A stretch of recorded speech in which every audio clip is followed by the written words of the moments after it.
خاموش دا اسلامی خاندانی کہانی۔ ایک بوڑھا جوڑا تھا، اماں زینب اور ابا کریم۔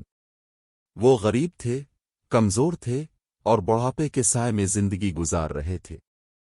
اللہ نے انہیں ایک ہی بیٹا دیا تھا، راشد، جو ان سے بہت محبت کرتا تھا۔ وقت گزرا، راشد کی شادی عائشہ سے ہو گئی اور سب ایک ہی گھر میں رہنے لگے۔ ظلم کی شروعات۔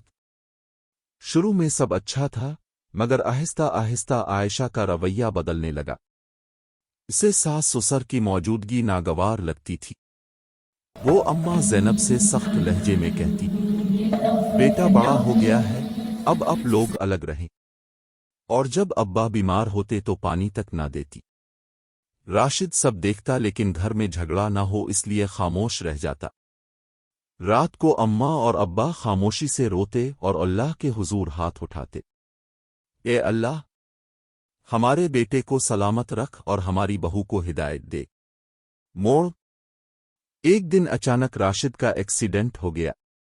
وہ اسپتال میں داخل ہوا اور ڈاکٹرز نے کہا کہ معاملہ نازک ہے۔ عائشہ پریشان ہو گئی، لیکن بوڑھے والدین پرسکون بیٹھ کر دعا کرتے رہے۔ وہ اسپتال کے بستر کے پاس بیٹھے رات بھر قرآن پڑھتے رہے، بیٹے کے ہاتھ چومتے، ماتھا سہلاتے اور دعائیں مانگتے۔ اس دوران عائشہ نے پہلی بار ان کا دل دیکھا۔ اس نے اماں اور ابا کی دعا میں یہ الفاظ سنے، یا اللہ، ہمارے بیٹے کو شفا دے اور ہماری بہو کو ہمیشہ خوش رکھ۔ یہ الفاظ سن کر عائشہ ٹوٹ گئی۔ اسے اپنی ہر بدسلوکی، ہر تلخ بات، ہر ظلم یاد آ گیا۔ اس کے دل میں پشمانی اور خوف پیدا ہوا، احساس اور معافی۔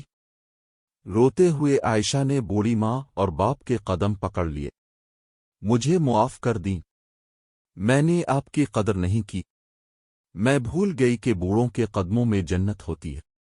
اماں نے اسے اٹھایا، ماتھا چوم کر کہا، اللہ ان کو پسند کرتا ہے جو غلطی کے بعد سنبھل جاتے ہیں۔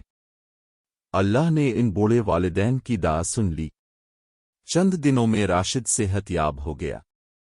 نیا سفر محبت کا۔ گھر بدل گیا، دل بدل گئے، زندگی بدل گئی۔ اب عائشہ خود اپنے ہاتھوں سے اماں ابا کو کھانا کھلاتی۔ ابا ہر نماز کے بعد اس کے لیے دعا کرتے۔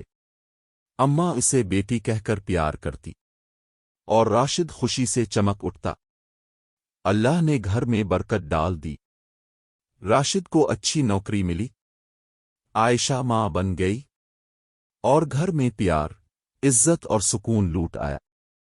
سبق: ساس سسر بھی والدین کی طرح عزت اور خدمت کے حقدار ہیں۔ بوڑھے والدین کی دعا تقدیر بدل دیتی ہے۔ جو غلطی مان لے اور بدل جائے، اللہ اس کو پسند کرتا ہے۔